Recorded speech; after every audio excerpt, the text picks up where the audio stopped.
Price determination under perfect competition. देखिए, perfect competition में क्या होता है कि लार्ज नंबर ऑफ बायर और सप्लायर्स होते हैं और वो सेम टाइप के प्रोडक्ट यानी होमोजेनियस प्रोडक्ट जो है सेल करते हैं। और इस मार्केट में, परफेक्ट कॉम्पिटिटिव मार्केट में, फ्री एंट्री और एग्जिट होता है फर्म्स का, यानी कि कोई भी फर्म्स वहां पर आ सकती हैं, बिजनेस परफॉर्म कर सकती हैं और वो एग्जिट भी कर सकते हैं। ये परफेक्ट कंपटीशन के कुछ इंपॉर्टेंट कैरेक्टरिस्टिक्स हैं जो कि आपको पता होना चाहिए कि लार्ज नंबर ऑफ बायर और सेलर होते हैं, होमोजेनियस प्रोडक्ट होता है, free entry and exit of firms होता है। क्लियर। अब यहाँ पर क्या होता है कि बहुत ज़्यादा सप्लायर्स हैं और बहुत ज़्यादा बायर्स हैं सेम प्रोडक्ट को परचेज करने के लिए। तो इस केस में क्या होता है कि यहाँ पर जो प्राइस है वो कोई एक इंडिविजुअल जो सेलर है वो नहीं डिसाइड कर सकता। यहाँ पर इंडस्ट्री में जो टोटल डिमांड है और जो टोटल सप्लाई है उसके बेसिस पे प्राइस डिटरमाइन किया जाता है। The price under perfect competition is determined by market demand and market supply in the industry. तो इंडस्ट्री में मार्केट डिमांड कितनी है और मार्केट सप्लाई कितनी है उसके बेसिस पे जो है प्राइस को डिटरमाइन किया जाता है under the perfect competition. Clear. अब होता क्या है कि मार्केट में दो प्लेयर होते हैं, एक बायर होता है और एक सेलर होता है।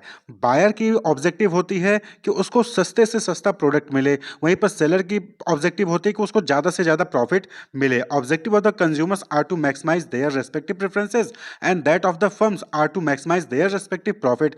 कस्टमर का ऑब्जेक्टिव होता है कि उसको सस्ते से सस्ता प्रोडक्ट मिल जाए और वहीं पर फर्म का ऑब्जेक्टिव होता है कि उनको ज़्यादा से ज़्यादा प्रॉफिट मिले। क्लियर। तो अब ये कब होगा? अब सपोज करें कि कस्टमर जो है 5 रुपए में कोई सामान मांग रहा है और जो सप्लायर है वो 25 रुपए में उसको बेच रहा है, तो क्या दोनों खुश होंगे? नहीं खुश होंगे। कस्टमर को 5 में चाहिए, सप्लायर 25 में बेच रहा है।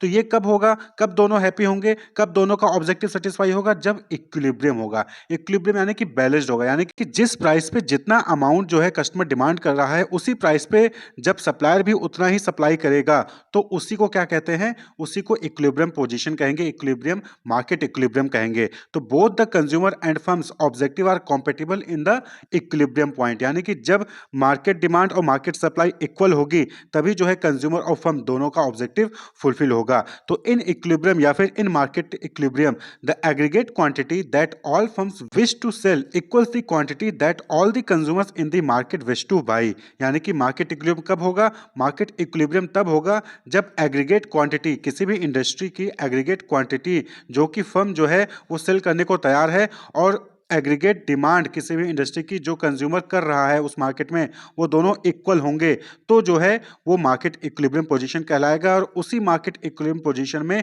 ऑब्जेक्टिव जो है कस्टमर का और फर्म का दोनों का फुलफिल होगा और जिस प्राइस पे मार्केट डिमांड और मार्केट सप्लाई इक्वल होगा वही उसी प्राइस को इक्विलिब्रियम प्राइस कहा जाता है। यानी कि मार्केट इक्विलिब्रियम कब होगा? जब market supply equals to market demand होगा। क्लियर। अब हम यहाँ पर जो है एक टेबल और एक ग्राफ के जरिए इस पूरे कॉन्सेप्ट को समझेंगे।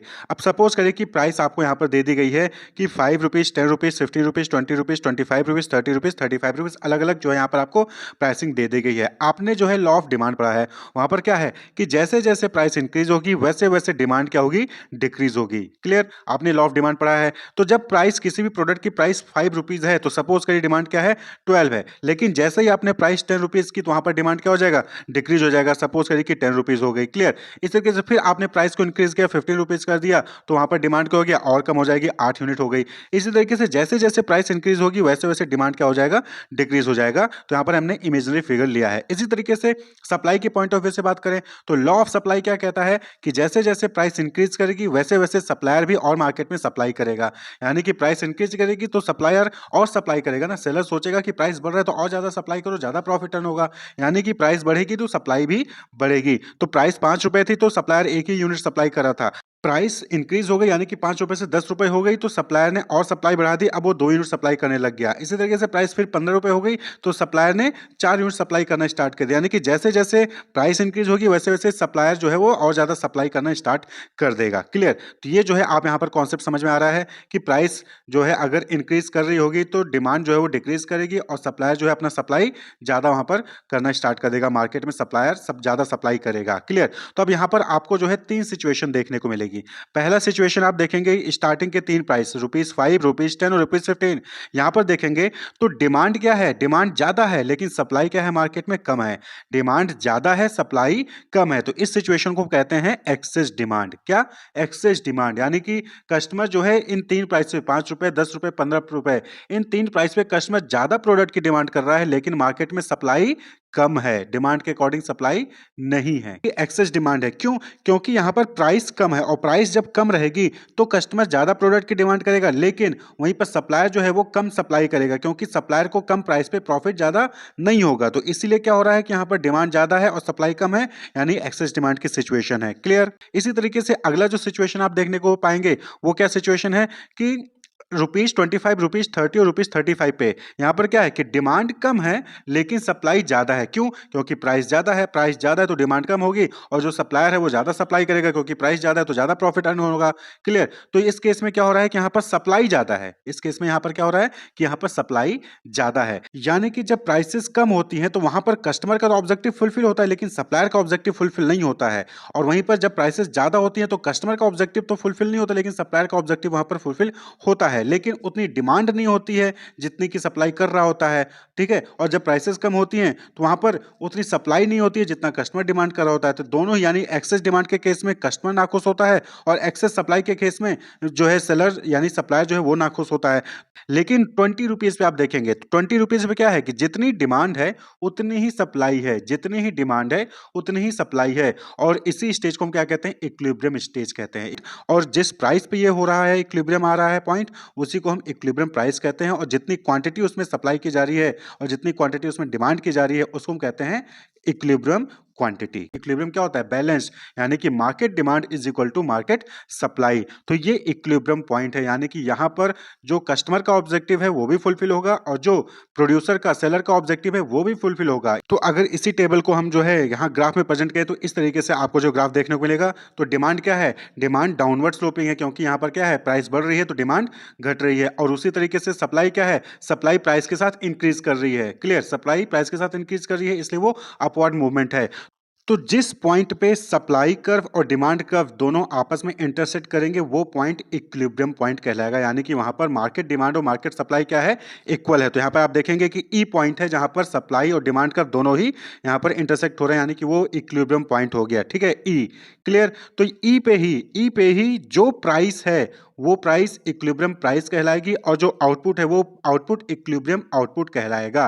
तो इस तरीके से जो है परफेक्ट कंपटीशन में प्राइसिंग को डिटरमाइन करते हैं। क्लियर? इसी तरीके से अगर आप एक्सेस डिमांड को ग्राफिकली प्रेजेंट करेंगे तो कुछ इस तरीके से आपका ग्राफ बनेगा। तो आप यहाँ पे देख सकते हैं कि जो प्राइस वन, जो इक्विलिब्रियम प्राइस थी, जब आप इक्विलिब्रियम प्राइस से प्राइस को कम कर देते हैं, इक्विलिब्रियम प्राइस से प्राइस को कम कर देते हैं, P1 कर देते हैं, तो वहां पर क्या हो रहा है कि सप्लाई जो है कम हो जा रही है और डिमांड जो है वो बढ़ जा रही है। भाई प्राइस कम कर दिया तो लॉ ऑफ डिमांड कहता है प्राइस कम हुई तो डिमांड बढ़ेगा, तो कस्टमर ज्यादा प्रोडक्ट डिमांड करने लगता है। लेकिन लॉ ऑफ सप्लाई क्या कहता है कि प्राइस कम हुई तो सप्लायर सप्लाई कम कर देगा क्योंकि उसको प्रॉफिट नहीं होगा, तो सप्लाई कम हो जाती है P1 पे। तो यहाँ पे जो गैप आ रहा है, डिमांड माइनस सप्लाई, ये जो गैप है इसी गैप को हम क्या कहते हैं? एक्सेस डिमांड कहते हैं। जब जो है डिमांड ज्यादा होती है सप्लाई से तो उस सिचुएशन को हम एक्सेस डिमांड कहते हैं। ग्राफिकली इस तरीके से आप प्रेजेंट करेंगे। इसी तरीके से एक्सेस सप्लाई का सिचुएशन क्या हो जाएगा? यहाँ पर आप देख सकते हैं कि प्राइस आप जो है इक्विलिब्रियम प्राइस से प्राइस ज्यादा हो गई, इक्विलिब्रियम प्राइस से प्राइस ज्यादा हो गया, यानी कि P से P2 आपने कर दिया। तो इस केस में क्या हो गया कि प्राइस ज्यादा हुई तो अब कस्टमर डिमांड कम करेगा और सप्लायर सप्लाई ज्यादा करेगा क्योंकि सप्लाई को प्रॉफिट ज्यादा कमाना है तो सप्लाई ज्यादा करेगा। लेकिन कस्टमर को वहां पर प्राइस ज्यादा महंगी लग रही है इसलिए उसने डिमांड करना कम कर दिया। तो इस केस में क्या हो गया कि सप्लाई ज्यादा हो गई और डिमांड कम हो गया, यानी सप्लाई एक्सेस में हो गई। तो इस तरीके से जो है आप ऊपर के पोर्शन को एक्सेस सप्लाई से डिनोट करेंगे। तो यहाँ पर क्या हो रहा है कि अगर एक्सेस डिमांड की सिचुएशन है, यानी कि वहां पर प्राइसेस कम है, तो उस केस में सेलर को प्रॉफिट नहीं होता है। क्लियर? और वहीं पर जब एक्सेस सप्लाई होता है तो उस केस में कस्टमर को जो है वहां पर प्रॉफिट नहीं होता, प्राइसेस ज्यादा हो जाती हैं। सेलर तो वहां सप्लाई कर रहा होता है लेकिन कस्टमर डिमांड नहीं कर रहा होता, इससे सेलर को दोबारा से वहां पर नुकसान हो जाता है। इसीलिए जो बेस्ट सिचुएशन है वो कौन सी सिचुएशन है? ई, यानी कि इक्विलिब्रियम पॉइंट, जहां पर मार्केट डिमांड जो है मार्केट सप्लाई दोनों इक्वल है। यहाँ पर कस्टमर का भी ऑब्जेक्टिव फुलफिल होगा और कंपनी यानी जो सेलर है उनका भी ऑब्जेक्टिव फुलफिल होगा। तो इसी पॉइंट पे जो प्राइस होगा वो इक्विलिब्रियम प्राइस होगा, वही प्राइस जो है वो इंडस्ट्री के लिए फिक्स कर दिया जाता है। तो इंडस्ट्री में मार्केट डिमांड और मार्केट सप्लाई के बेसिस पे जो है वहां पर प्राइसिंग की जाती है। वहां पर कोई फर्म जो है वो प्राइस नहीं डिटरमाइन करता है, तो इंडस्ट्री प्राइस मेकर होती है और जो फर्म होते हैं, जो इंडस्ट्री में डिफरेंट फर्म्स हैं, वो प्राइस टेकर कहलाते हैं। क्लियर? तो the price at which equilibrium is reached is called equilibrium price and the quantity bought and sold at this price is called equilibrium quantity. Clear? तो जो price पे equilibrium point आया है वो price equilibrium price कहलाएगी।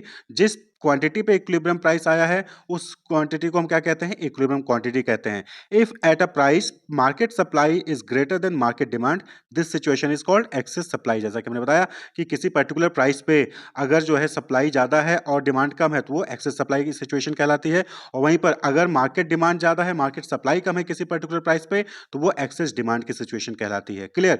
तो therefore equilibrium in a perfect competitive market can be defined as zero excess demand, zero excess supply situation. ना excess demand है, ना एक्सेस सप्लाई है, यानी कि मार्केट डिमांड जितनी है उतनी ही मार्केट सप्लाई है, तो उस वो इक्विलिब्रियम पॉइंट हुआ, और उसी पॉइंट पे जो प्राइस होगा और जो क्वांटिटी होगी वही इक्विलिब्रियम प्राइस और वही इक्विलिब्रियम क्वांटिटी होगी परफेक्ट कॉम्पिटिटिव मार्केट्स में। Wish you all the best, keep watching.